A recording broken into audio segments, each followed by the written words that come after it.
It's a really tricky one, and it's actually a question that I get quite a lot during Q&As and stuff, is basically like, how do you know how to moderate horror for children? Like, what's too much? And, you know, even writers will say, you know, well, how far can I go? And I think it's sort of an impossible question, because I don't think there's as much difference between adult and middle grade as people necessarily think there is. Like, kids can handle a lot. Obviously, I think you have to be aware, you know, there are limits, of course, and you don't try and be gratuitous and all of that.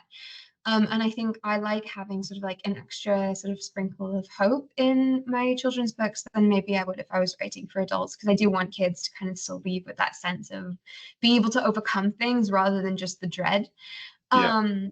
And I think kids notice different things, which is also quite fun when you kind of slip on that perspective, like a coat is, okay, like what would a kid see? How would a kid perceive this? And, you know, there's always this tension between children and stories noticing things versus what the adults in the story notice in things. And it's quite fun to sort of play that off, and the horror there of, you know, feeling the adults just don't get it.